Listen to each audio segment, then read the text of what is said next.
scrub the spot, get the club to pop. When I come up with the crop, gotta love it or not. I'm hot from the hop to the scrub the spot, get the club to pop. When I come up with the scrub the spot, get the club to pop. When I come up with the scrub the spot, get the club to pop. When I come up with the scrub the spot, get the club to pop. When I come up with everybody, we do it. Everybody, we do it.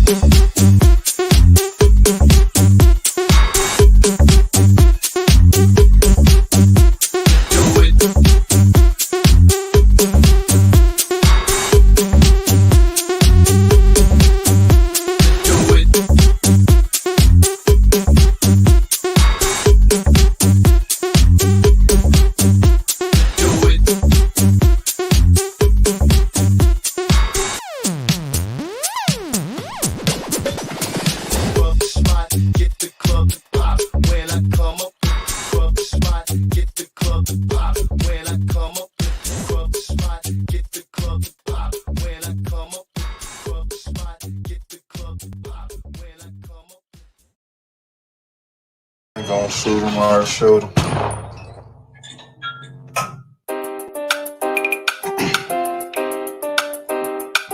Hey,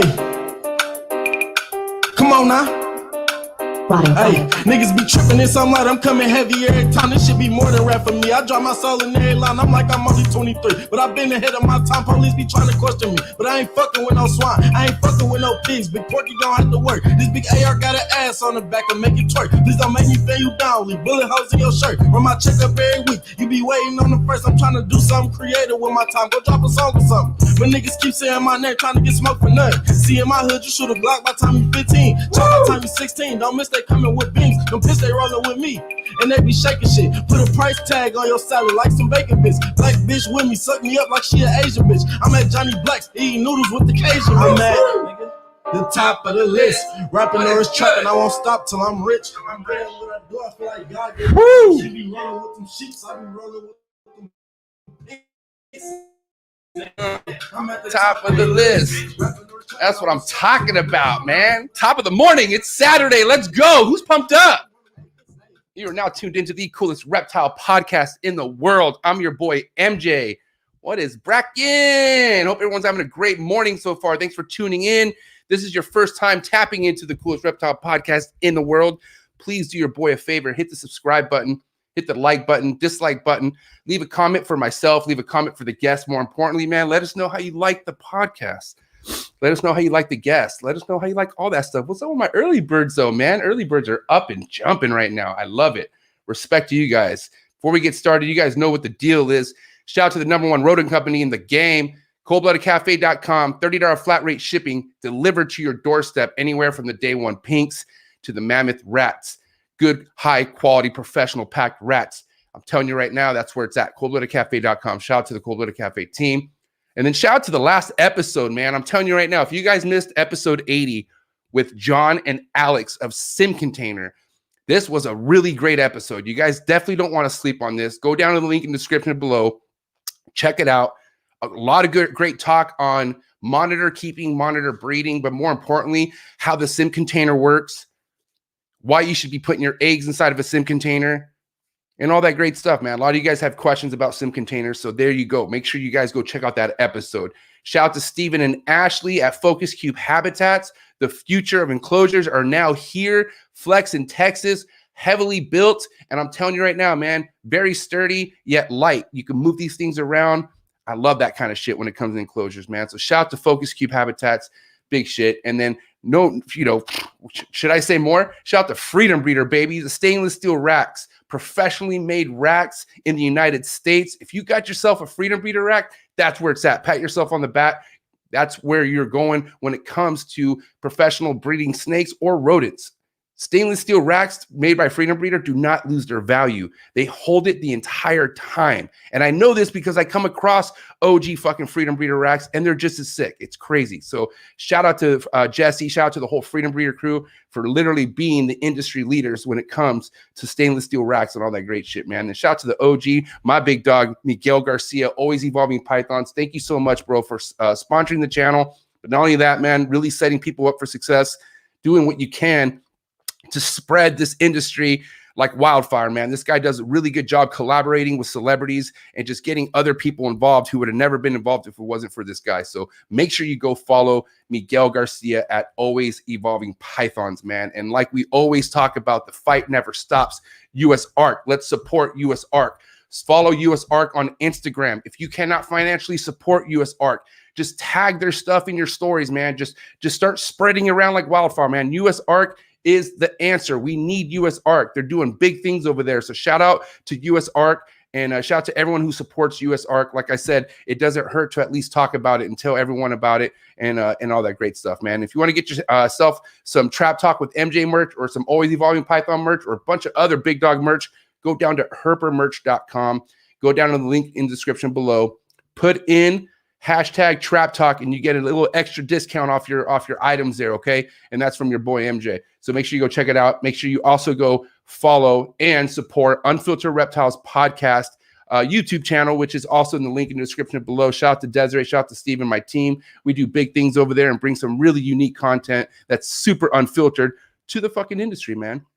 And then before we really get started and say what up to the early birds, man, please go follow me on Instagram, mjexoticscartal, Trap Talk with MJ podcast. Go fuck with those two accounts on Instagram. Shout out to all my Twitch members out in the building. Twitch is in the building, so make sure you please go follow me on Twitch. I'm on TikTok as well. My TikTok game is up and cracking. And then more importantly, man, shout out to all my Patreon members. I love all my Patreon members to the fullest. Thank you so much for all your support. You guys are the best. We get together every Sunday, okay? My Patreon family gets together every Sunday. We don't fuck around. And we get together, we brainstorm things, we talk about what the upcoming Trap Talk sessions are going to be like, and I just give them so many insights on behind the scenes of what's coming. So if you want to be a part of that community, go down to the link description below, click on the Patreon link, and join the Patreon family. You will not regret it. So shout out to my Patreon members. I cannot wait for the Trap Barbecue. You guys are going to have a good time. And yeah, man, let's get right into it, man, because I'm looking forward to this morning's guest, my man Jimmy, bro. I'm telling you right now, Jimmy's one of the first dudes I would see at shows constantly, and not even like, you know, Los Angeles shows, San Diego shows. I just noticed him and always stood out. Nice fucking guy. And, you know, it's crazy how small this industry can be, because obviously, as you know, Jimmy's affiliated with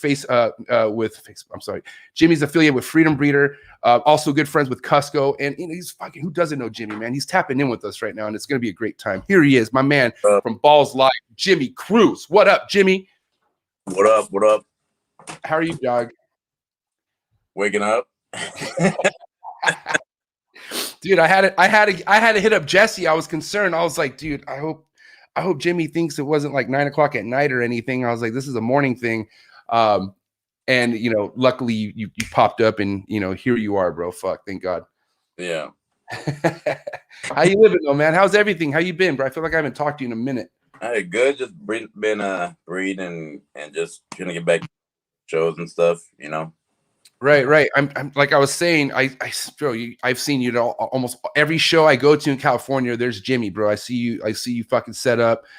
Really sick display, by the way. I got to say, you are like, you stand out. You know, like I said, whenever you're at a show, I know, oh shit, there's Jimmy. You know, really colorful display. And that's when I noticed. What's the paper stuff that you sit your snakes on that are colorful? What is the? It's done like Hair Fresh. Yeah. Anyways, good. You just always had a good display on, man. And I do miss seeing you at shows and whatnot. And I bet you miss going to shows, I'm assuming, right? You there? Yeah, man. Okay, cool. So, I mean, how do you miss shows, bro? Honestly, do you really miss being at shows and shit?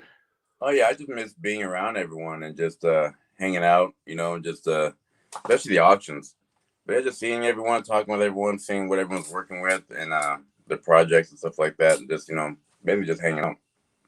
Now, Jimmy, you've been in this for a minute, from what I understand. So for the people who don't really know your involvement in the industry, kind of take us back. Like, how long have you been involved in keeping ball pythons and whatnot? Well, see, I started back about 15 years ago.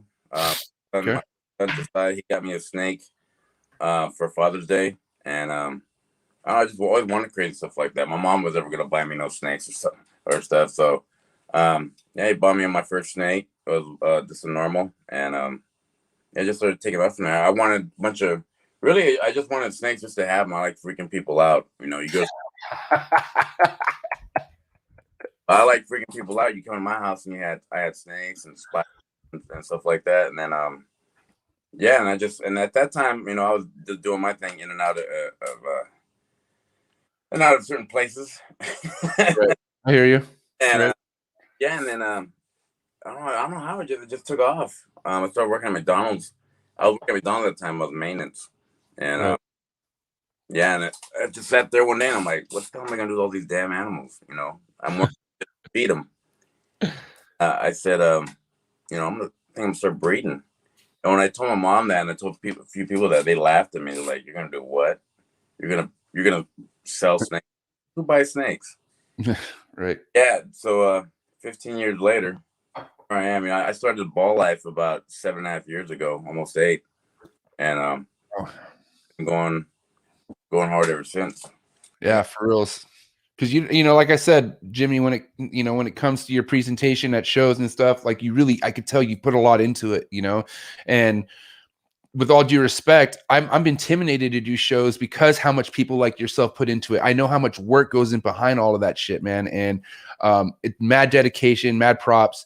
But when it came to you, like telling yourself, fuck, I got to go sell these animals at a show. Was it hard to convince yourself, or did you have good people around you that kind of like set you up for success? Or did you kind of just jump in and fucking, you know, figure it out on your own? It was all that. It was all that.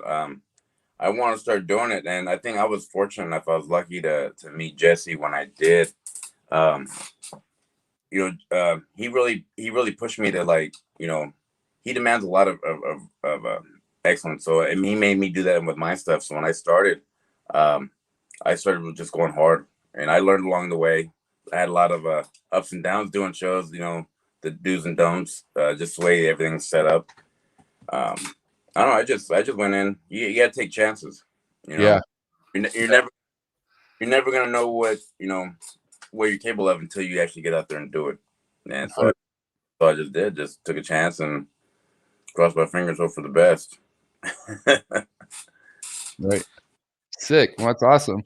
Now, if we could talk about like the beginning projects that you kind of invested in, I guess you can say, because you could, like how crazy expensive some of this shit can get, right? So, like, where were you at, like when you were like, all right, this is what I want to work with? Like, what were your kind of game plans in the beginning of all this? Really, I just wanted a little bit of everything. I wanted to show, like when I do shows, I do my breeding projects. I just do a little bit of everything. I didn't try and keep myself boxed in. You know, Right. I just wanted to put out there just a bunch of crazy stuff, all the crazy color morphs and stuff like that. I think my most expensive, I think when it first came out with the Stranger Gene, I got that from Jason Amos. And when I got that, that's my most expensive snake here. Well, I don't know. I just started everything. I don't have really. I think the most expensive snake I ever saw at a show for the first time was your snake, which was like a paradox. It was like a crazy fucking like paradox. It was like $6,000 or something. This is like 2017. This is a long time ago. And I was just like, bro, what the fuck is this snake? And like you were just smiling like that. You're like, yeah, I know. And I was like, dude, I couldn't believe it. I remember stuck looking at that snake for a while. Do you recall what snake that is? Or what HI it was paradox, and it was crazy because albinos have the red eyes. This albino just had regular gold eyes. Right. That shit was weird, bro, but I liked it. Like it was like it stood out, and I saw plenty of paradoxes and type shit like that after that, but not like that. Like that was a unique, in particular, paradox snake. Like it was fucking sick. I get lucky. I get a lot of paradoxes here. I don't know how I get it, but I get a lot of I guess I call them chimeras, whatever, the half and half. Right. I got a champagne that has one black eye, one blue eye, and it's paradox. A lot of the wow. A lot of the banana stuff I get has paradox in it. It's just, now, do you think that's just like the certain blood that's flowing in your collection, or is it just like the way you incubate? You think, or what do you think that could be from? luck. Who knows? Luck. Yeah. Luck. That's all I get. Flagging to go. I mean, last time I checked, bro, is if A lot of this fucking shit that goes down does rely on luck. It does. It's crazy. I mean, you could have really good luck in a year, and then you could really have shit luck in a year. I'm starting to figure out. Yeah, I think right now it's like 50-50. Yeah, me too. Beginning of it, I was getting a lot of clutches, but they're slugs or infertile. Right. Right now it's starting to turn, so now I'm trying to get better eggs though. And you're in California, right? Yeah. Okay. So how are your seasons going each year? Like, do your females typically go later on in the year, or are they usually going each like clockwork each time every year? Like, how do your females breed? I breed all year long. So let me ask you this, Jimmy. A snake lays a clutch for you, like let's just say in May, and she starts eating in 2 weeks, right? At what point would you start pairing her again? About 9 months. 9 months. Got it. Okay. And that's obviously if she's eating good, everything's on point, right? Right. Okay. Got it. Okay. Now, how much success have you had with females giving you clutches every year? Pretty good. I would say I'm about 70% around there. Okay. Now, if girl slugs out, I'll give her an extra year off. Just right. Right. Okay. Now, when it comes to the amount of clutches you do each year, is that increasing every year? Are you pretty much at a point where you're like, all right, I know where I'm at and I kind of want to chill? Or what do you do with your production each year? Push hard. I try and beat every year my clutches. So last year I had 59. Nice. I'm going for like 70, 80. Because I mean, I got a ton of females here. A ton of females. Do you have enough males? Yeah, I got 54, 55 breeder males. Okay.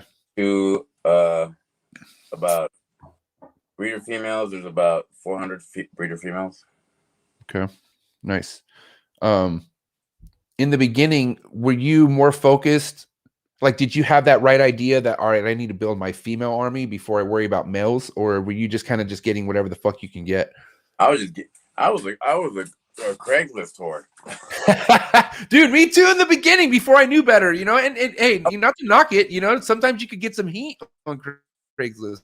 Dude, I was driving straight from LA to the Bay for spiders and bumblebees and shit like that. I was picking up anything I could, you know, and then I was picking up more males, and then I don't know, just a little bit of everything. Then someone got a hold of me and they're like, you know what, you need to focus on get hitter males. You know what I mean? Focus on some heat for males. Female doesn't, you know what I mean? The single gene, 2 genes, whatever.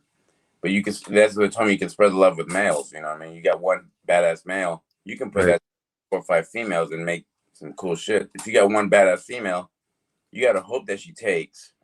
And then, you know what I mean? Then you gotta hope that the clutch is good if she does take. You know, and then that once a year. So my males are pretty high end stuff. You know, like 3, 4, 5 gene males. Yeah, I'm noticing that. What was I going to say? I'm noticing that. Well, let me ask you this: when you see a male lock a female, right? Do you immediately, like, once you see that lock is unlocked, do you immediately remove them, or do you just let them chill there for a bit? Like, what do you typically do after you see a lock? Well, I let them lock, and then once they're done locking, then I'll take them out, and then he won't go back in for another month. So one lock a month. Mm-hmm. That's all you need. Yeah, I mean, I have my ultrasound machine, so I got to see where their follicles are at. So if they get it, then, you know, usually it only takes like 2-3 locks. If I'm ultrasounding right, I got everything labeled, and I'm measuring everything, and I put my male in. Usually I have about 2, maybe 3 locks, and then that's it. Got it. Because I've always had the habit of pairing every 2 weeks, even if there's a lock. I just feel like you have to pair. And this is just kind of like how I was bred in the beginning. You know, like I've only been doing this for like 3 years. So, but I was told you always want to pair every 2 weeks. But I feel like sometimes you're overworking the male like that, right? So you don't really need to do all that shit. From based off what you're saying, right? My males breed every 2 weeks, but that's because there's so many females. So the females once a month, but the males every 2 weeks. And I'm always cycling through. So one rack will do one female, one set of females, and then they'll go mount, and then the following week another male, the other males will go in. So I'm always back and forth. So a female could get locked, but then nothing could happen though, obviously too, right? Like there's stuff like that, because I feel like that happened to me with a handful of females last year where even they went off food, but then nothing happened. Yeah, they reabsorb sometimes. Right. Now, does that mean typically that that's going to affect them next year, or does that mean, or no? Like, does that, when they reabsorb like that, does that typically fuck up their season the following year, or no? For me, it hasn't. Okay. They go the next year, and then I just keep going at it again. Because I also try to figure out too, right? So, like, if you have a female, Jimmy, who laid for you in May last year, and you're noticing she's still getting locked and she's still eating, what would you say to that? Like, would you just keep going, like keep pairing, or I just keep pairing. Got it. Right. Okay, cool. It's gonna take sooner or later. Yeah, okay, cool. Because I've also had like other advice on this podcast where people would be like, no, you know what? It doesn't, if she still eat, okay, if she's at the point where she's at the point of last year, but she's still eating and nothing's happened, she's not going to go for you. I've had that told to me before, but then I've had that snake lay like 4 or 5 months down the road, you know? It's, you know, you can't predict one snake. They're not all the same, you know, so some do, some don't. I just keep pairing until they do. I keep pairing until they don't show any interest. Like if they don't show no interest, then I'll wait a few months. Right. Put them back in, you know. But if they're locking and rocking, just keep fucking doing it. Yeah. Yeah. Right. Even if they're still eating and everything else, just keep pairing. Yeah. Awesome. Sick. All right, cool. Now let me ask you this, Jimmy. A first year female for you, okay? How do those work for you? Like, do you just wait at a certain, like, do you go by age, or is it all about the weight more important than the age? It's both really. A year and a half, 2 years, but I don't breed anything under 1,800 grams. I like them big girls. I like them thick. Yeah, no, I hear the thicker, the more healthier the clutches are, right? You know, as far as, right, for the most part. Hey, man, it's a lot of stress on them when they lay the clutch. You know what I mean? So, yeah.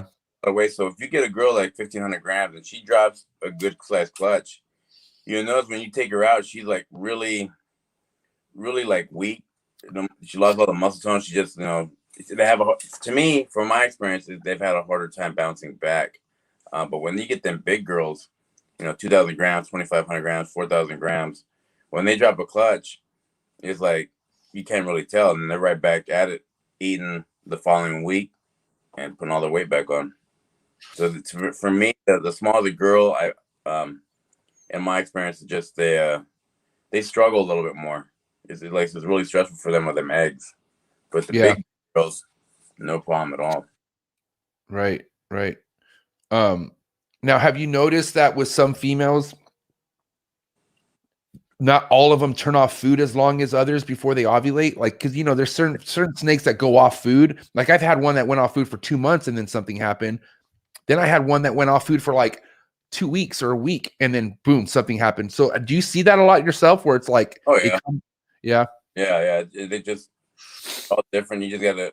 I mean, I work my room by myself, so I'm constantly in here, constantly checking stuff, and yeah, it just varies a lot, you know.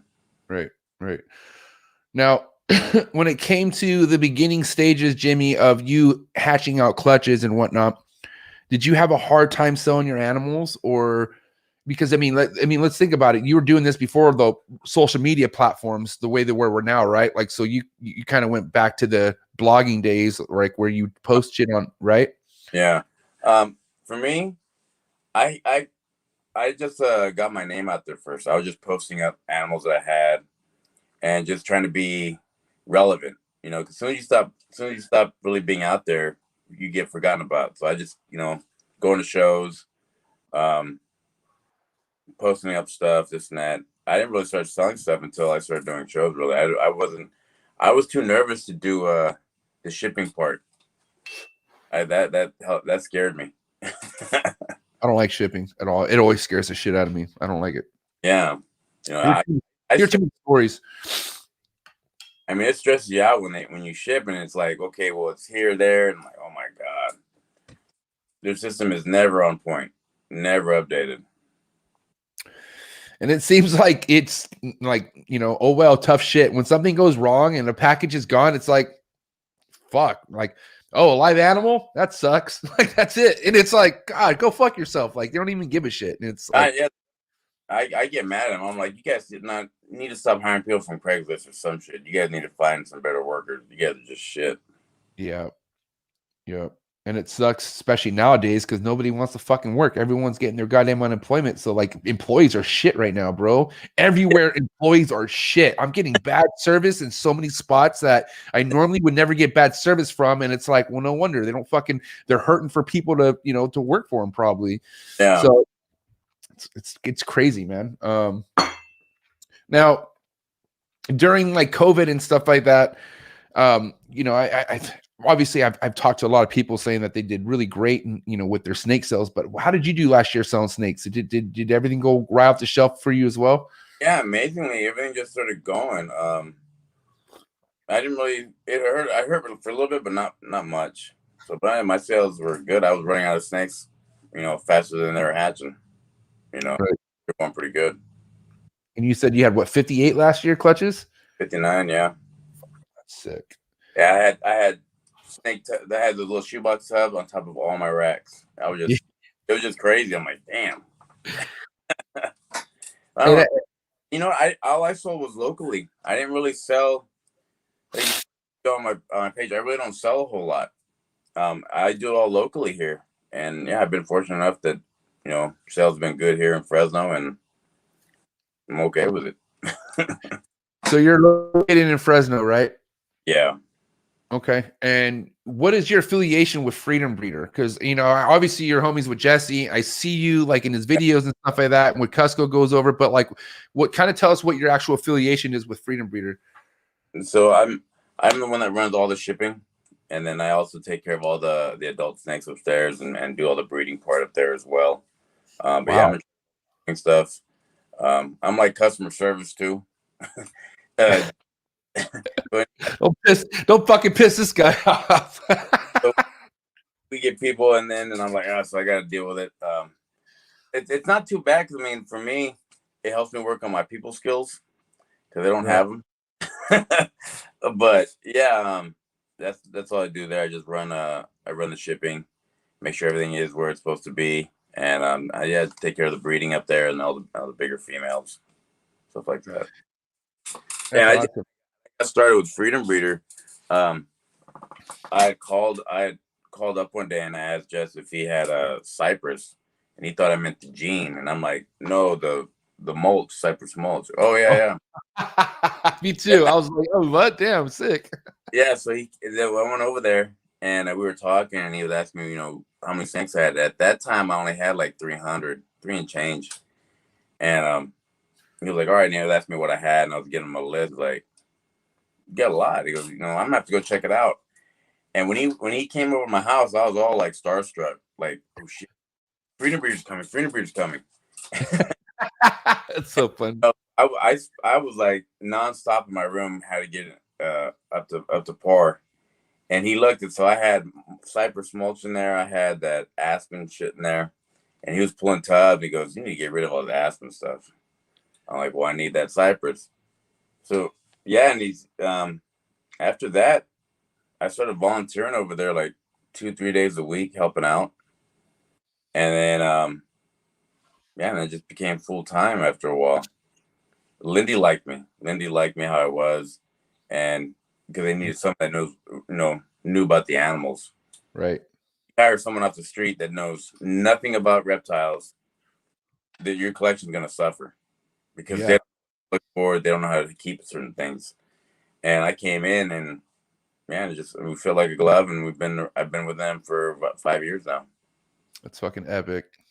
That's so epic. I fuck with Jesse and the whole Freedom Breeder crew really heavy, man. You guys are awesome people, and it's just really cool to know that you guys linked up like that. Because I mean, how far are you from the facility? Like, how far is Fresno from? Hour and a half every day. Hour and a half. Hour and a half from Fresno to Turlock, and then 2 hours back because of traffic and the construction. By the time I leave work, so yeah, so I leave at about 3 o'clock. I get home about 5 o'clock. 3 in the morning? No, 3 after. Well, in the morning I leave at 5 in the morning. And I got it. And then I get off at 3, and I get home at 5 in the afternoon. Damn. All for the snakes. Yeah. I laugh. I'm like, and all people always ask me, like, damn, you must really like your job to drive all that way. And I'm like, how often can you say you worked at a facility? Yeah. You know what I mean? To be surrounded by all that, It's different. Fun. I would do it. I on God, I swear to God, I would do it. Freedom Breeder was an hour and a half away from me, even 2 hours. And I knew I could work there and fucking work with all their females and just breed and shit like that. Oh, 100%. Especially if I'm trying to learn more, you know what I mean? Like if I'm like, yeah, you gotta understand, Lindy and Jet, they've been in this shit since the 90s, you know what I mean? Like forever. And like you think about all the shit that all the information you're able to retain just by being there, dude. Like, so that's just like passion. Like nobody forces you to go drive an hour and a half. You at your own will, you do it because you know how much that's helping not only you as a breeder, but you as a person, your people skills. Like that's huge. Like it's developing you. You know what I mean? Oh yeah. It's fucking awesome. You have kids, right? You have boys. You have 3 boys or 2 boys? 3 boys. My oldest, he just turned 22, May 4th. Damn. And then I have my middle son who'll be 15 in November. Then I got the baby, and he'll be 11. I'm sorry, Andrew. He's like, what the fuck? I'm like, shit, the 11 are gonna be 12. I think it'll be 11. Okay, dang. Now, how's that, man? Raising 3 boys, what's that been like? It's interesting. I mean, I love my dad and all, but my dad raised me the best he could, the way he was raised. So, I wanted to do it different. So I don't let my boys. I'm a very strict dad. I'm super strict. When it comes to my boys, I push education on them. I don't let them hang around certain people, certain areas. Because I'm gang affiliated. Right. I feel you. I don't want them going through the same lifestyle I went through. YA and prison and all that. I got 15 and a half years in the prison system. Yeah. I don't want them going through that. So I must make sure they don't have to, so they don't want for nothing. You know what I mean? But yeah, it's fun. It's interesting. It's a learning process. I know that. I just want them to be a lot better than I was at that age. My oldest son, Josiah, he just got certified, so he's doing the whole fireman and EMT thing. Sick. Prop. So I'm really proud. He was working for me. He was working for us at Freedom Breeder. He ran all the babies and all that, took care of all that. Nice. But that I want to do something more in my life. I said, that's fine. I'm not mad at you. So, I want you to push yourself. This is my lifestyle. This is my thing, the snakes. And I understand this is not really your fit. So he went to school and he's doing that. He just got certified, passed one of his registry classes or something. And so he's doing that. And I told him, I told him all the time, how proud I am. I'm proud I am of him. At 22 years old, I was doing 8 years. Shit. I was doing a year bid. That's heavy. So with him, he's got the whole world at his feet. You know what I mean? Just told him, just bust your ass, do what you got to do. You know what I mean? That's I would say that's like the positive, like gift you get from having such a fucking rough life is if you make sure your kids don't go through any of that shit. Like if you're really on top of your shit, you make sure that all the fucking drama and traumatic shit that you put yourself through, you do everything you can to make sure you don't put your own kids through that. You know what I mean? So, and it seems like you've been on top of that shit too. So props to you, man. Oh yeah, thank you. Yeah, I just don't want my kids to be a diamond like their dad. I'm gonna be 47 this year, and I'm barely getting my shit together. 47, bro? I didn't think you were 47. Damn. Yeah, I'm old. You don't look old though. You don't look 47 at all. Yeah, I want them to be established already. By the time they hit my age, they should be like already got all their shit. You know what I mean? I'm barely getting all my stuff together. Right. Respect. Now, what's awesome too is you have different phases of your life that you lived with each kid, right? You had your 21-year-old, 22 or 21, I'm sorry. 22. 22, and then 15, and then 11, right? So, you know, with your 11-year-old, I'm sure, you know, things are where they're. Yeah, so the baby, he's bougie as hell. He's bougie as fuck. My oldest and my middle son, they grew up, especially my oldest, he grew up in the times, he's a penitentiary baby. He was made while I was in Corcoran. So with that, I mean, so they grew up in the time of struggling, didn't have nothing. You know, I was doing my little thing, hustling. Unfortunately, I brought some stuff around my son he didn't need to be around and see. So he knew the struggle.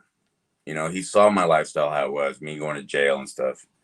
My middle son too, he grew up in that, a lot of it, not having a lot of stuff, you know. And then getting into it, and my two older boys, they're humble. They're humble as shit. No, dad, no, it's okay. That's really expensive. It's okay. I'll wait. They're like that. My little one, I'll take it.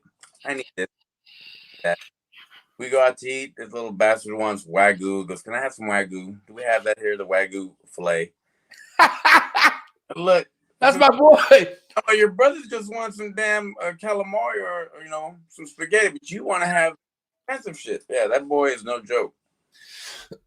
Who taught that kid what Wagyu was, man? We went to San Diego for a show. Coronado, I think Coronado, and we went to this restaurant and we tried it, dude. That was the best ever, right there. What restaurant was it? Peoi's or like? I know it was in Coronado. You know, do you recall what steak? Was it a steakhouse or was it like a seafood? It was a steakhouse and it was like upstairs. It was right there by that big hotel or that museum. Hotel? Yeah. Okay. Like right there's like the main attraction over there. Okay, I know what you're talking about. I mean, I don't know the restaurant. I'll figure it out, but that whole area is baller as fuck. Coronado's like super baller for sure. Learned that the hard way too. We went to the steakhouse, you know, whatever. Fucking $5 was $1,000. I mean, yeah, easily. Yeah. Yeah, but the baby, you know, shout to he likes all that. And is your young one into sports at all? He was. I coached him for baseball. My oldest is my athlete. My oldest, I coached him 5 years baseball. We took first place championship 5 years in a row, and then he wanted. My son is never. That's one thing I love about my boys. They never settle. They're never just content. My oldest, he liked baseball, so then he goes, you know, I want to do wrestling, and he went and took state. You know, did really well. Whatever he does excelled at. Now he's doing jiu-jitsu now. On top of environment, on top of doing the EMT thing, he wants to do the MMA thing too. And so then, he likes to challenge himself. Yeah, always. That's his main thing. He always likes pushing himself. And my middle one, he's my only one that he just like, you want to do this? My little one, he's a hustler. He's bougie, but he's a hustler. He likes making money. He likes spending money, but he also likes making money. So when we go to shows, he'll sell his little goodies and stuff like that. But he's a hustler. He's a hustler. The last show we did in Tulare, here locally, he brought his little goodies and waters and sodas and stuff like that. Yeah. Over $400 just selling that stuff. Damn, ship it. And I'm like, this fucking kid. What do you spend that on? You know, he likes to go out to eat. He likes. He's like, I'm gonna spend this on dinner. Yeah. Damn. That's something I would do straight up. I love food that much, bro, that it's like that experience meal is worth, you know, a couple $100 or whatever. It's crazy. Oh yeah, he likes going to, and he likes going to nice restaurants. Let's say he's bougie. We have some nice restaurants, and he'll have the escargot, the, you know, escargot. Okay, you know. Oh my god, that's so fucking funny, bro. Let's dip back into the ball pythons real quick. Jimmy, if we could kind of talk about some of your most impactful projects that you still have today that really kind of got the ground running for you that you could recall and talk about? Clowns. First Nice. time I saw a killer clown, and at that time they're like $4,000 or $5,000. Wow. Yeah. Gotta have that. I got that. That's what I want to achieve. I want to make stuff like that. And you know, and clown is one of the genes that I'm still stuck on. I can never have too many clowns. Yeah, me too. Dude, Like, you can't go wrong with it. You make anything clown, and they just come. You know, I've never seen an ugly clown morph. I've never seen it. They're just badass. You know. And the crazy thing about clowns, no matter what level and how they look, they have that power of getting you whatever the fuck you want. Yeah. You know what I mean? Like they have like a clown combo by itself put into anything else is really extreme, and it's a high value snake. You know what I mean? So, you know, clowns is where it's at. I feel like, you know, I've had plenty of people on the podcast tell me, if you want to start off with the recessive, you start off with the clown, you know, like that's the number one foundation. Yeah, for sure. I'm hoping to make some leopard chocolate clowns this year, some stranger clowns this year. Wow. A lot of GHI clown stuff. I'm not really dealing with a whole lot of double recessives, just the single stuff, but I just like the power of it, you know? Because for me, if you get a lot of double recessive, like a pied clown, and you get other genes in it, it's hard to see a lot of those other genes, you know? For me. Yeah. Do you have any double recessive projects right now? I got, let's see.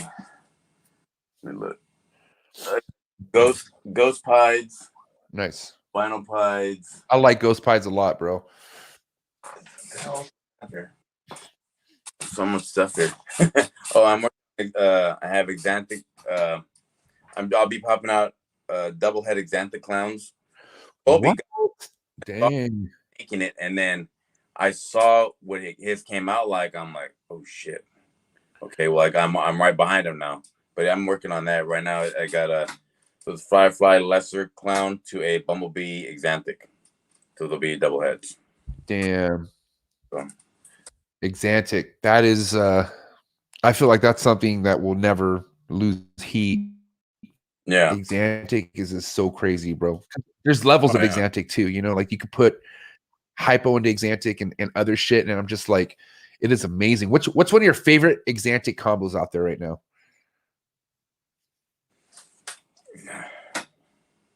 I think exanthic clowns. Exanthic GHI what? No, exanthic G stripes. G stripes. Yeah, I have both lines, TSK and VPI. Wow. That's sick. That's really sick.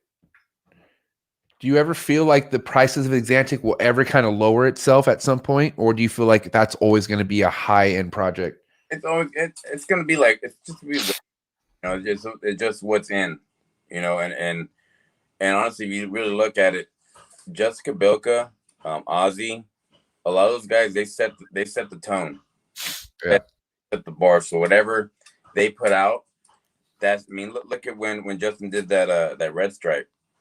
That thing went from a $60 snake to a $600 snake overnight. I couldn't believe it. People like, red stripe, what's red stripe? No one wanted to work with it. Then when he showed what it can do, it skyrocketed. So I'm sure, like, what's the name? The one that does all the, was that CD constrictors? John. And so when they put out they always said that for them, they're like, they set the bar for exanthics. He sets it every year, you know? Yeah.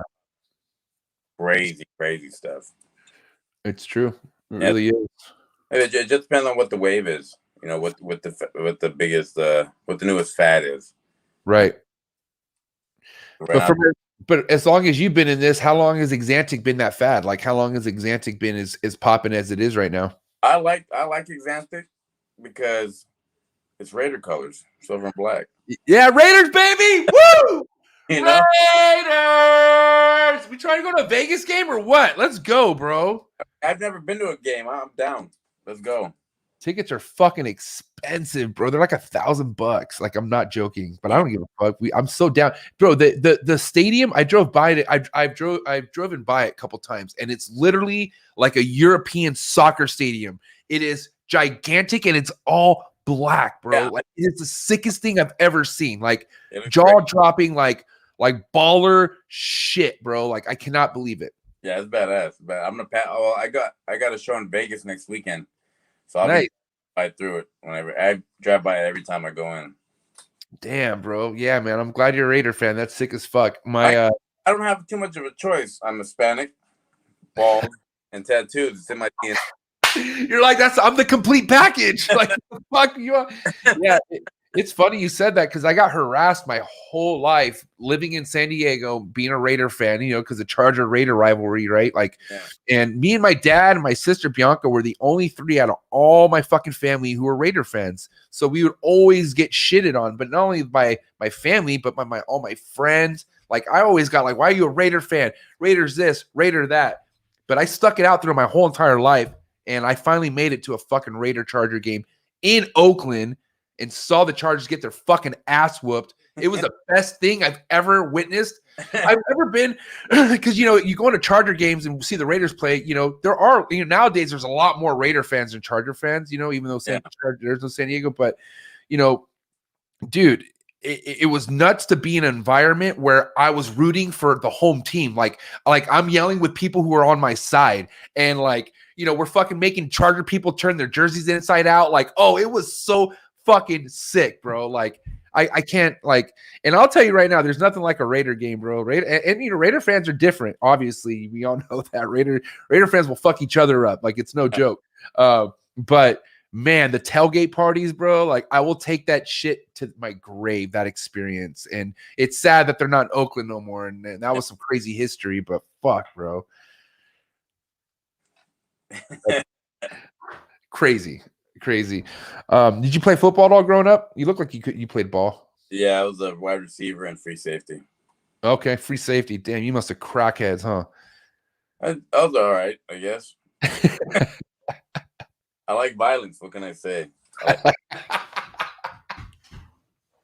Oh yeah, you like scaring people. That's what it goes down to. I forgot.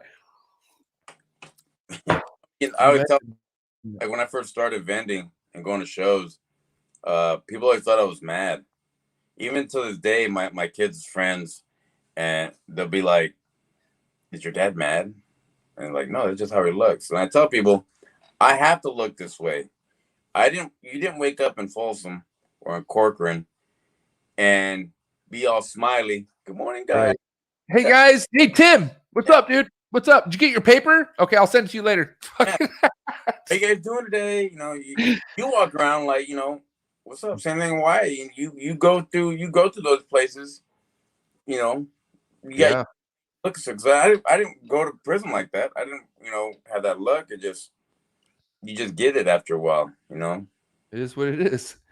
The lifestyle, man. Like, it's like, you know, like you said, you know, it's not like you had plans of going to prison, but you went to prison and you had to adapt. It is what it is. Like, it's like I said, I'm gonna tell you right now, Jimmy, I got my fucking life together immediately. Well, actually, that's a lie. But when I got arrested for distribution, right, I got caught with some ecstasy pills and shit, but and they locked me up, and you know, my bail was like $75,000. So I was like, dude, what is this all about, right? But regardless, I did time in a high maximum security for some stupid reason with fools who were doing like 20 years, 15 years, and I ended up just doing 2 weeks there. But dog, that's all I needed to really convince myself that I am not meant for this life. Like, this is not my shit, bro. Like, not even a little bit. And it's crazy because a lot of people don't understand that until they're in that position. You know what I mean? And I'm just happy it was a drug charge and nothing more serious than that got me into that fucking position. I'll never forget. All my charges were all violent. Yeah. 7 felony gun convictions, only 2 are non-violent. Yeah. And were they pretty consecutive? Like, did you were you getting in trouble back to back to back, or were they all spread out apart? I was out 20 days and I went right back in. Okay. So you were in the system. Like, I'm what is known as a habitual criminal. Apparently, according to the state of California, my crimes continue to get worse. They progress. So I'm like, okay, well, But I mean, for me, I grew up. I got my head out of my ass, and and I owe that to my oldest son. So for that real quick story, my son, I got locked up for something stupid. I had no business being out and about. I had a lot of dope. I had a gun on me, and I never drive around with that. Well, I got popped, and his mom was so mad. She came to see me in the jail, and she got so mad she couldn't speak to me. And my son, she was just talk to your son, and I'm behind the glass, and he started getting in me like, Dad, I thought you were gonna be my coach. Remember you were gonna coach me for baseball? Oh man. And he goes, don't worry, Halo. I mean, Xbox just came out. He goes, I won't play the Halo game, Dad, until you come home. Okay. So he started giving me a bunch of stuff, and he started breaking me down. Dang, bro. What? And then I woke up and started thinking, what the fuck am I doing? Instead of me being a dad, being a man, raising my son, what am I teaching my son? How to go to jail, how to do felonies. I'm a 3-strike candidate, so anything I get, I'm either gonna get stretched out or I'm gonna get life. So you said bail, I don't get a bail. Yeah, no bail on that. Nope. On me every time. Yeah. He woke me up, and I started thinking, you know what? I'm going after the wrong people's respect. I'm going after the wrong attention. I need to get attention of I need to be there for my son. Yeah. Yeah, that was 12 years ago. I haven't been back since. God bless, man. I think that's, your son being as level-headed as he was at that time, because you got to understand, kids usually follow in their dad's footsteps all the time. Like, I love my dad, don't get me wrong, but my dad grew up fucking cussing all the time. Like I basically got to do whatever the fuck I wanted to do because I was like a spitting image of my dad, literally a spitting image of my dad. Yeah. My dad was my best friend, right? But that worries me, that if my dad was caught up in fucking prison or that kind of lifestyle, maybe I would have just fucking followed him too, and he could have easily done that as well. He didn't have to tell you, hey dad, I'm not going to play Xbox till you get out. But he said all those things that fucking really sunk into your brain, bro. Yeah. That's why my boys are very influential on me. That's epic. In consideration everything I do. I mean, there's times out here I get into it with people, and it takes everything I have not to flash on people. And I have to struggle with that because of where I come from. Bro, tell me about it. That's my biggest struggle, Jimmy, dog. These internet bangers, bro. Like, they're fucking like, oh my god, the disrespect, dog. Like, it's crazy. Yeah. So people that know me around here locally, they know me. I tell them, look, I'm not your ordinary reptile person. I'll knock the shit out of you. Yes, God, that's what I'm talking about, bro. I don't play. You want to run your mouth when you want to run your mouth about me, I'm gonna push your chin in. I'm gonna fuck yours off. Fuck with me.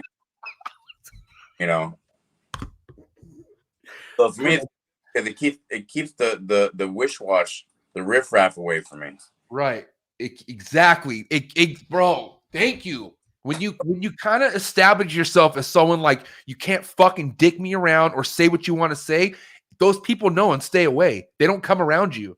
Bro, that's dog, that is amazing. I'm glad. That is epic, bro. Probably the biggest thing that you've said so far. Even though you said a lot of things, but right now that hit home to me a lot. For me, I like being around solid people. How they go, I'd rather have 4 quarters around me than 100 pennies.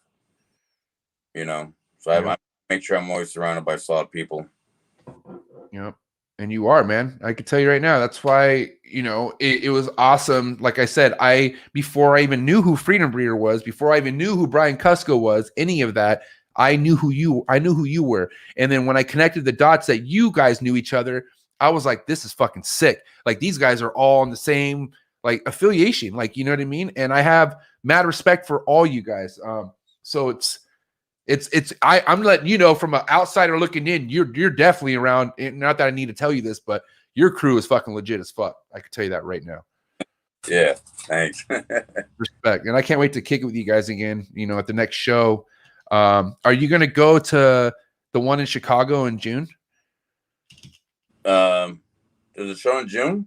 I thought, huh? That was Tinley in October. No, there's a Tinley, like a new Tinley. It's called Schaumburg. Schaumburg? No. That weekend I'll be in Sacramento for a show. Okay, cool. That one. Yeah, because I was gonna say, you know, those shows are priority for you. You know what I mean? Because that's where you sell your shit. And I'm pretty sure you don't want to take all your animals to Schaumburg. Yeah. What's the furthest you travel for shows, Jimmy? Daytona. You take your animals to Daytona? How about? I go to shows out there, but I think the farthest I've ever gone to was Arizona. Okay, with your animals. Yeah, with the animals. Because that's stressful. It's a long ass drive. But there's people who fly their animals and shit, right? Like if there's people who like, I'm too scared to do that only because I remember one year in Pomona, a breeder circle, they flew in for the January show, and that's when Bamboo just came out. Bamboo was still like $1,500. You know, it was kind of pricey still, and when they were flying back home, I guess something happened and one of their boxes of snakes got lost. Some of their stuff died because it was really cold in the hubs in January, and they lost a lot of animals going out. And I'm like, yeah, as much as I'm tempted to, I'd be too afraid, you know. Yeah. I mean, dude, I give you guys all props, people who vend, because it's the animals. You know, traveling is a stress factor, but then also just being there. Like I have crazy ADD, man. So I'm all over the place. Like I don't think I'm disciplined enough to be like, hey, look, stay behind the table and just hustle. You know what I mean? Because you know, I feel like I'm a good salesman, so I wouldn't want no one else to sell my animals but me. You know what I mean? So, but you know, I don't know. Like I said, you've been doing this for a while. You know, like you're like that's your culture. You know what I mean? Right? Yeah. Show. So I think it's awesome. What was the biggest show you've ever had, like sales wise, that you could recall? Like, and you don't need to tell me the numbers, but just tell me like the biggest show you've ever had. August, Pomona. Damn, Pomona. Are you bummed out that Pomona got fucking pushed back? Or to actually Anaheim now too. I don't really fuck with Anaheim. I mean, it's cool, it's a show, but Anaheim's not Pomona. Like Pomona's Pomona. Yeah, you can't. Yeah, it's Pomona. You know. Yeah, Pomona. Like it's a little grimy, but still, it's Pomona. Yeah. But we like it, you know. Yeah. But Anaheim should be good. I mean, it's the thing with the Anaheim, you have Disneyland. So you have all these Disneyland crowd people involved. Like it's just a big wave of other people other than reptile people. Where Pomona, we take over the whole fucking thing. Pomona, it's all reptile people, like for the most part. Like, yeah. And it's sick because everywhere you turn, you see somebody you know, like in the hotel. Like that's why I love Pomona. Pomona is sick as fuck. It cracks off. Oh yeah. Yeah. I like going to the auctions. Me and Miguel bid on everything in that damn thing. Yeah, bro. Oh man, honestly, yeah, dude. The auctions. That's probably. I mean, like I said, I like the shows. Shows are awesome. You know, meeting people and stuff. But the auction is where shit really goes down. Where it's at right there. That's where everything goes down right there. You know. Yep. And anyone out there who does start going to shows, you got to make sure you stop out at the auction Saturdays, okay? Saturdays, that's where everything goes down, I'm telling you. Oh, yeah. Okay, how about this? What's the most expensive item you dropped at an auction?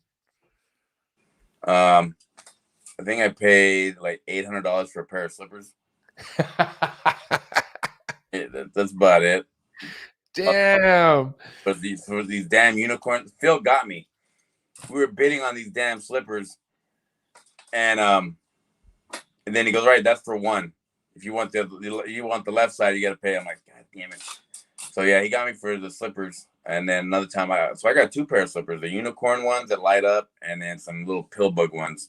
I get the corny shit, the dumb stuff, right? Because, I mean, it's all going to a good cause. It's all that matters. You know what I mean? But still, I feel like the more money you drop on a cornier item, the more harder you are at that auction. Oh yeah, I think I've spent as much as about $4,000. I mean, I'm not Miguel. He drops that and like nothing, but that's the most ever like $4,000 at an auction. He'll drop 4Gs on a scooter. That's like $100. Did he? Yeah, dude. He's dropped like thousands of dollars on the most craziest items. Like I'm talking about like even slippers. I think he dropped mad money on slippers before too one time. Yeah. But yeah, it's fun. It's fucking honestly, it's inspiring. I hope one day like I'm at a level in my snake career where I could just be dropping bills to donate to US Ark. Like it's nothing. You know what I mean? So it's inspiring. It's fun. And it's also good just to see the energy and see everyone around each other. You know, it's drinks are flowing heavily. It's awesome. It's a fun time. Heavily. Do you ever go to Arlington's or any of those shows and shit? I've been to Arlington. I've never been to there, but I went to Arlington 2 years ago, and that one was fun. I like that one. Yeah, Arlington's a good time. I've been to one Arlington, and it was right when things were kind of opening back up again. Because Texas, it's Texas, so it was fucking sick. There was a lot of people there. Wasn't quite the whole vibe of a show, but it was still cool. Like Texas is a fucking awesome place to go, and yeah. I'm going in October for sure. Are you gonna go in October? What day is that on? Let's find out. Arlington, Texas. I know Reptile show. Henley's in October. Arlington's in September. Oh yeah. September 18th. Yep. So 18th and 19th is the Arlington show. So September. Yeah, September. Yep. I'll go to that one to go hang out and help Freedom Breeder with the cocoa and stuff. Tight. I'm there. Good shit. All right. So Jimmy, real quick, this year, 2021, what is your most anticipated clutch you would say that you're looking forward to getting this year? Proving out my stranger. So it's pastel leopard stranger, double head clown albino, and that's going to pastel lesser leopard clown. God, bro. So I mean, it's a lot of the same genes, but I mean, I want to get some leopard stranger pastel leopard clowns or super pastel stuff like that. That and some. I got some hidden stuff in the works. Some freeway het clowns coming as well. Some freeway het clowns? 4 or 5 genes freeway het clowns. Yeah. Whoa! Fire! Fire! I got a Mardi Gras. I got I got some stuff. So yeah, it's gonna be interesting this year. It's exciting because I have a beautiful lesser yellow belly 100% het clown that my boy Stephen Cush produced. And my trap Patreon family member, Jacob, shout out to Jacob, he has a inchy asphalt blackhead 100% het clown. My buddy Bob from Bob's Oddballs, he has a snake that told him I gotta use it. He's got a super pastel acid 100% het clown. Oh my God, that's filthy. So that is going to go to a firefly clown. So, when's that going down? Oh, it's going down. Down. Is he sending that to you, or are you sending him that? Him? He's my buddy. He lives literally 2 blocks away from me. He's like my right-hand man, Bob's Oddballs. Oh, cool. He literally lives right here down the street from me. So he gets a lot of stuff. I get a lot of stuff. We do a little bit. We trade some stuff. I look out for him. He looks out for me. It's crucial. Yeah. Shout out to my buddy Juan Farfan, man. One of my good friends, Juan. He got the bug lately with chondros, and he's up to 3 or 4 chondros. But like now, now that when I leave, like he's willing to step up and look over my like arboreal stuff now, and but with I could tell his heart's in it. Like you said, like you get somebody off the streets who doesn't fucking really fuck with animals, and you have them look over your animals are a struggle, but you hand it over to somebody who either already has animals or wants to learn more or get the idea, and you're in a good place. You know what I mean? So that's where I'm at right now. So I'm very blessed. But man, in the last fucking 4 years, Jimmy, I could not leave my place, bro. I put things in my dad's hand, and my dad's my dad. So, even he tries his best, but fuck, bro, like it's really stressful putting all your animals into somebody else's hands, and you could go enjoy your time or do shit, For me, I have a real hard time letting anyone work in my room. Yeah. Stressing, are they doing this right? Are they doing that right? You know, no one's ever going to clean your shit better than you. Nope. No. You know, then you go back home, you're sitting there looking, did they do this? Did this? You know, I mean, you're going to be looking for every little thing, and you're just doing double the work for you. You know, so Yep. yeah. So I try and get everything done in a certain amount of time. I mean, I don't go to bed till like midnight, and I'm up at 4 a.m. every day. So it's yeah, I'm just in here in the room, always checking stuff, always messing with stuff. You know, so I like 6 days a week I'm in here, so I got to learn how to spend time with my boys, because I don't see my boys that often, because I'm always either at work, and then I come home from work, and then I'm in the snake room. You know, Right. Grinding. It's a real life, bro. Grinding. yeah. I wake up to snakes and go to bed to snakes all day, every day. All day, every day. I'm telling you, man, like I've because of COVID, right? Like, you know, the gym I was at shut down and all that stuff. So I kind of was like, well, looks like I'm gonna be a snake breeder, quote unquote, while I'm not having a job, right? So I'm gonna be with my animals. You know, I keep close to 200 snakes and whatnot, and got some farm animals, but you know, my shit's busy every day today too, bro. And it's fucking, I mean, I plan my day where I'm always busy, bro. And the way I look at it, I'm like, damn, I'm nonstop. But I don't look at it like I'm nonstop, because I'm just in love with what I'm doing. Like I just, you know, even people will even say, man, oh wow, you do 3 podcasts a week on top of taking the animals. But like even this podcast, like to get down and sit down and talk to you and get to know more, like that's not work to me. Like this ain't really work to me. You know what I mean? Like this is awesome. Like, but you know, when you're doing something with passion, the stuff you look at just isn't really work to you, you know? Yeah. Yeah. Like we both had jobs, I'm sure, that we're like, fuck this shit. Like you worked at McDonald's, you know? Like I mean, no, at that time, no one wanted to hire a felon. Yeah. Who's gonna hire an ex-felon with a violent history? Right. And I only got that time was the manager. And then all tatted up, my head, my neck. You don't want me. So like I said, I got very lucky. I got very blessed to be working at Freedom Breeder. Before that, I was just doing side jobs, liquor stores, just getting by. Shit like that, you know. Just hustling on the grind all the time. That's all I knew. God bless the snakes, bro. Just another version of grinding. Just legit. Super legit, right? Feels great. You don't have to look over your shoulder. I love that I can make a transaction and you know, unless it's on PayPal. Fuck, what's up with that PayPal shit? You see all that shit going down on PayPal? So they're just stopping anyone that does reptiles, or what? Any kind of animal transact, like, so for instance, sim containers, they seized the sim containers account because they sell egg containers. You know what I mean? Sean Gray from Texas. You know who Sean Gray is? Yeah. They fucking seized his account because he sells tickets to reptile shows. But I don't. How do they know?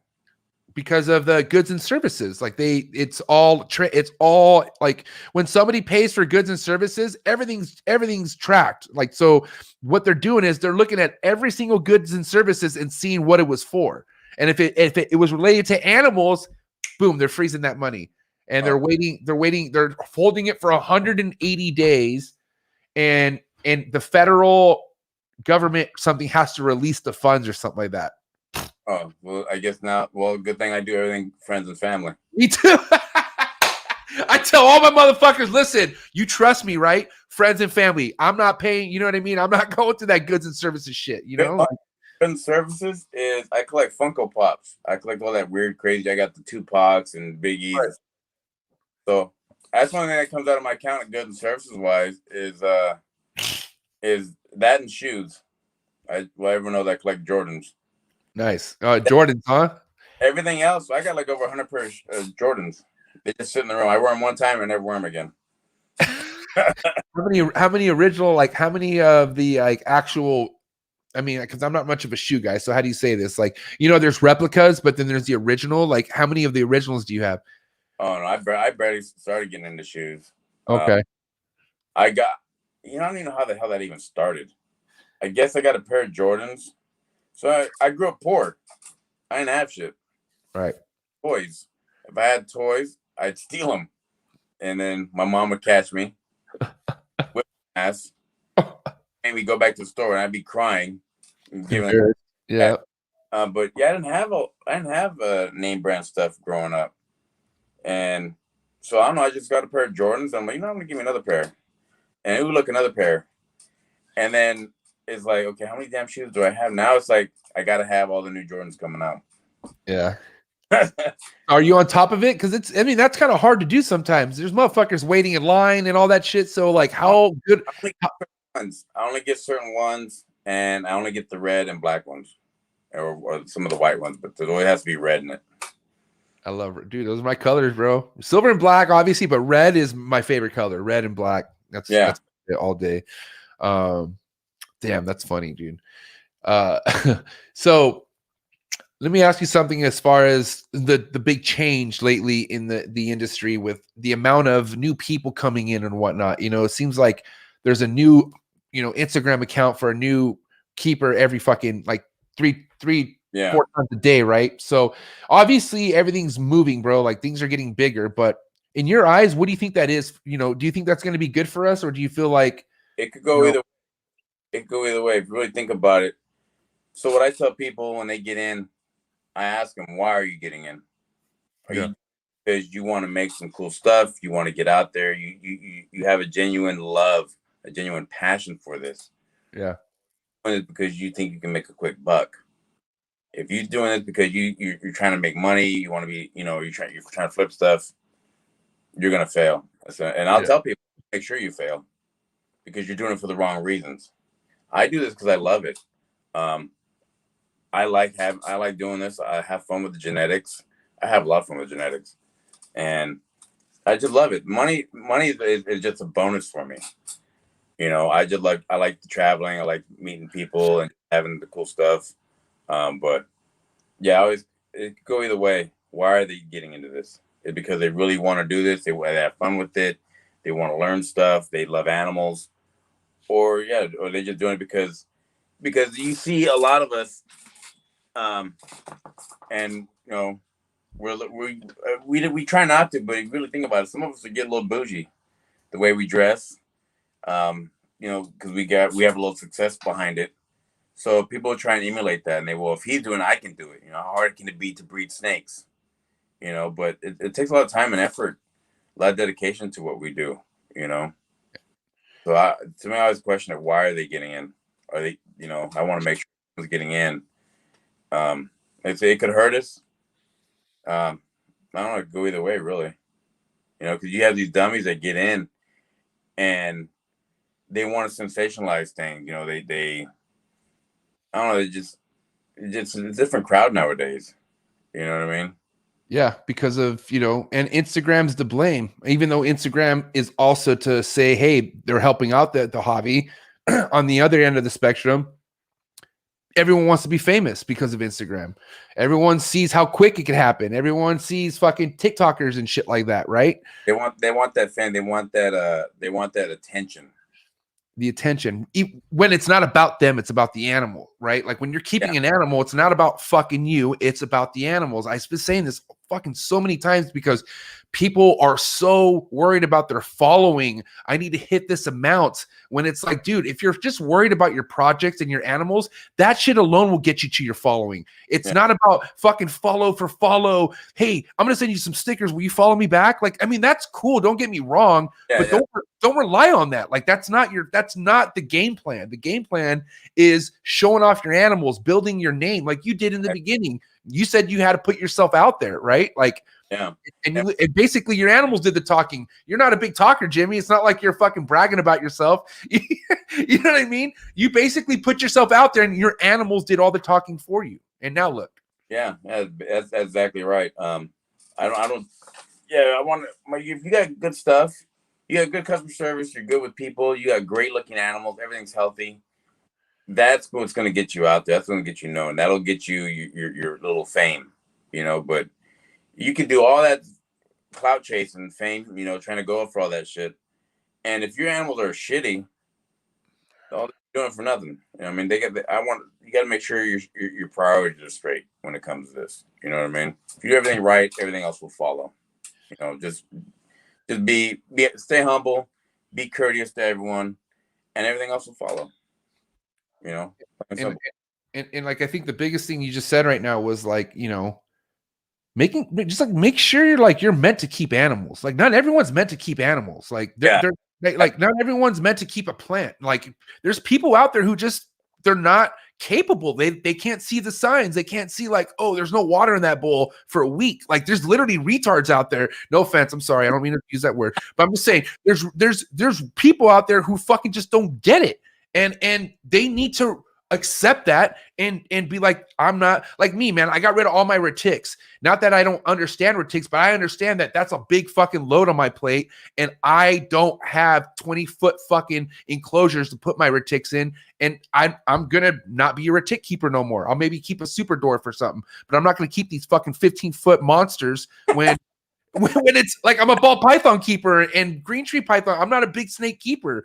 But a lot of people are just like, well, fuck, I need this snake because it's going to give me 1,000 likes, or it's going to, you know, it's because it's a part of this, and that. Like, you know, what's crazy, bro, is you want to know the most popular snake that's being asked for right now when it comes to people hitting me up, and it's not ball pythons, it's white lip pythons. Okay. Like these people who don't even own a ball python that want white lip pythons. Like, are you for reals? Oh yeah, it's a rainbow snake. You know, like, oh my God, you would get lit up by a white lip python. Like, you know, like you'd probably throw that snake across the room as soon as it tagged you or something. You know, like people just don't get it. They just want that. They just want that attention, bro. The attention is just everything. Yeah, yeah. And you know, that's all it is. All about attention. It's all about getting the likes. You know, they want to be, look at me. You know, you'll get the looks as long as you do everything right. You're gonna get the looks. You know, to me that's how it is now. Just everyone wants attention now. You know, yeah. I'm really not big on attention. I like it. Don't get me wrong. I do like the attention, but I don't know. I think the more attention you get, the more haters you get. Yeah, bro. And that's a whole nother fucking league of, you know, being a part. Like I'll tell you right now, like, you know, we were talking about earlier about like there's certain times where you just got to bite your lip, Jimmy, and not fucking go in on this motherfucker, even though you want to, right?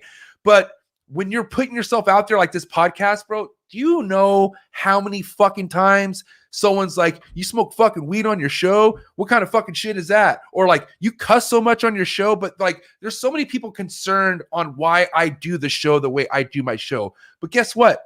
It's my fucking show. like this is, I'm looking around like, is fucking NBC like paying me? Like, is this a ESPN deal? No, dude. This is a fucking, like, I'm not even making anything off YouTube. Like, this is my thing. Like, this is what I could do.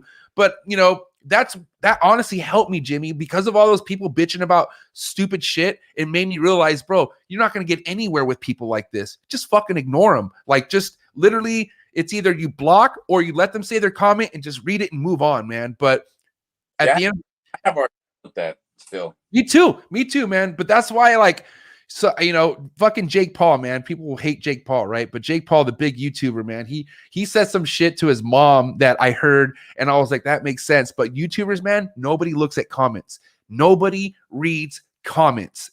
And that's my thing. I'm like, I just try not to read anything, bro, because there's always going to be that one smart ass motherfucker who's going to just want to just get your attention. I'm realizing that there's people who want your attention, like, and they will say shit to get your attention. And that's what you don't want to give into. Like, you know, you have fucking Dakota in his mom's basement who never leaves the house, who's just fucking, who's Mr. fucking, hey, your mom's a piece of shit. Or like saying the most hurtful things to get your attention, bro. And I pity people like that now. Like, you know, instead of me wanting to show up to their house and beat the fucking shit out of them, which, you know, God bless. If you run into somebody who talks shit to you on the internet, bro, 100% that energy is not there in person. They are not going to bring that kind of heat to you if you're there in front of them. 9 out of 10 times. Yeah. I mean, I know people here in California that run their mouth, and I just say, well, have that same energy when you see me. Exactly. I won't change. No, I won't be chasing you, but when you see me, you know, I want to see how you really react when you're around me. And 9 times out of 10, they do this. Oh, you know, look at that up there. Oh, you got any cocoa block? Yeah, around or they give me the horse eye when they're walking doing this. But, oh yeah. Yeah. Whatever. That's fucking funny, dude. All right, real quick, Jimmy, let me say, do you have anybody out there that you want to give some props to right now? Like, you know, as far as like breeder wise, like, is there anyone out there that you've kind of like it, you know, you appreciate work for quite some time that you want to maybe just kind of give some props to? The list is on. Really just, I'm thankful for Jesse and Freedom Breeder for giving me the opportunity to be with them and really learning everything that I know now. I mean, I would not be in the situation had it not been for them. I'm trying to be there eventually, but I wouldn't be on the fast track to where I'm at now. Right. There's so many breeders. I just know, you know what I mean? I mostly do mostly shout out for all my local guys here that I look out after, you know, Bob's Oddballs, what's his name, Jerome from No Limit, James with Reptile Gym, all those guys. You know, I'm not trying to be at the top of the mountain. I want to bring everyone up there with me because I don't want to be the top dog here. I want us all to succeed. But yeah, like I said, I'm most thankful for Jesse and Freedom Breeder, you know, and all the other breeders, little guys, big guys. You know, I use all that for motivation. So there's too many names to name. Too many names to name. You know? Yep. Respect, bro. All right. Well, listen, I got a wrap up question for you before we get into the hot seat questions. Okay, Jimmy. And I want to hear it as far as like people who, because as you know, man, like it could be real political in this hobby, in this industry, like, you know, and that's why I understand people who want to do follow for follow, because it's easy to kind of like, oh, I'm friends with this person now, right? But when it comes to really getting and finding a mentor, right, somebody to really put you on game, how can you really, like, can you give us somebody advice who needs some sort of mentorship and just doesn't know how to look for it? Yeah, be a sponge. Someone that wants to learn it, just be a sponge. There's too many people with the whole thing you hear, oh, well, I have 5 other snakes and they don't do that. Okay, then, you know, why are we talking then? You know what I mean? Feel like, well, my other snakes don't do that. Well, okay, well, every snake is different. You know, I like to just be open-minded. Ask questions, and just, you know, what works for you doesn't necessarily mean is gospel for everyone else. Right. You know, so I'm always open to people who ask questions anytime. I'm always on my phone, so 24/7. People have questions, they just want help, ideas, you know, shoot the shit on genetics, whatever. I'm always here to help. You know what I mean? Sick. Hell yeah. Respect. Well, fuck, Jimmy, this has been a great hour and a half, man. We got to hit you with the hot seat questions, though, before you dip out, all right? So you ready for these hot seat questions? Let's do it. All right, cool. Hot seat questions from a man, Jimmy Balls Life. I don't need any explanation, bro. Just need you to just spit out the answer, okay? So you ready? Yeah. All right, hot seat questions for Jimmy. Frozen thought or live? Live. A cut or no cut? Cut. Big flexor or no flexor? Oh, flex all day. Yeah, that's what I'm talking about. Baseball or football? Football. Violence. All right. All right. Steak or fish? Steak. Red wine or white wine? Is there beer in there? You spelled beer. That's the next one. Oh, white wine, I guess. Okay. Modelo or Corona? Modelo. Okay. Van Halen or Sammy Hagar? Sammy Hagar. Oh, wow. Okay. Dang. All right. Eminem or Machine Gun Kelly? The beginnings of Eminem. This new shit's garbage. But no, right now, if they were gonna go toe to toe, who would you have right now, toe to toe? Eminem. Who? Okay, Eminem. All right, cool. Favorite thing to cook? I don't.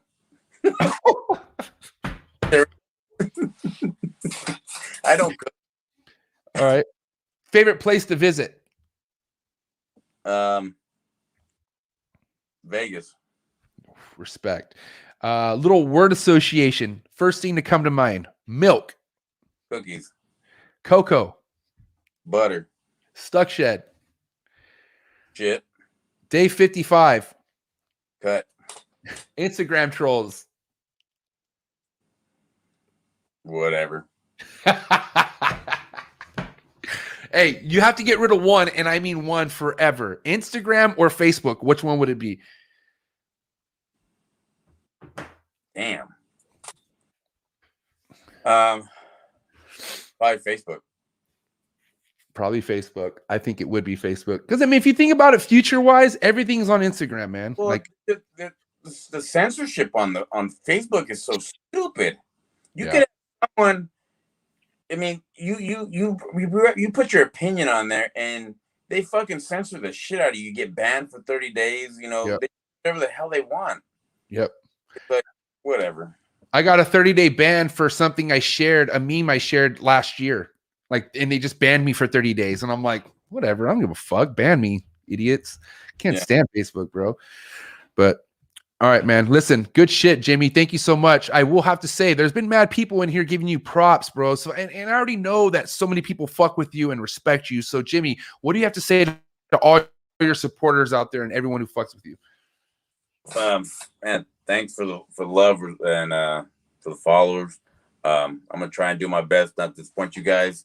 I'm gonna keep just doing what I do and just trying to elevate my game more and more. So thank you everyone that follows me. Thank you everyone that I deal with. For those I haven't met, I hope that I meet you guys soon at a show or whatnot. You guys have any questions anytime, hit me up. I'm always here. And Jimmy, I'm gonna hit you up for that GHI clown combo this year. I need a female, bro. So maybe we could talk, maybe a little bit. I didn't like these female stuff I got coming out. All right, She's my man. All right, pretty heaty over here. it's getting hot. It's getting hot. All right, hey, you enjoy your weekend, bro. Thank you so much, Jimmy. All right, Jimmy Cruz, ladies and gentlemen. All right, dog. See you later. All right, bro. Later. Peace. Fucking epic. That was a great episode. Thank you to everyone who tapped in with us. I appreciate it. I hope your Saturday goes just as great as this episode does or did. Sorry, but this was an amazing time, man. Shout out to everyone who tapped in. This was your first time tuning in. Please hit the subscribe button, hit the like button, dislike. Leave a comment for my man, Jimmy. Let me know how you liked the show. Let me know how you liked, his answers to shit. And, simple as that. Make sure you give him a follow. Fuck with my man, Balls Life, bro. He's doing big things, and I don't really need to tell people that, because if you fuck with Jimmy, So all I got to say is thank you everyone who tuned in. Shouts out my Patreon members, much love. Make sure you follow me on Instagram, mjexoticscartal, Trap Talk with MJ podcast. Shouts out my Twitch followers, Trap Talk with MJ podcast, and TikTok, mjexoticscartal 619. And like I said, Trap Patreon meeting going down tomorrow, Sunday, 6 p.m. Pacific Standard Time. If you want to join in, if you want to be a part of the Trap family, go down to the link description below. Try it out. I'm telling you, you're not going to regret it. You will not leave it. Shout out to everyone who fucks with me. I appreciate you guys.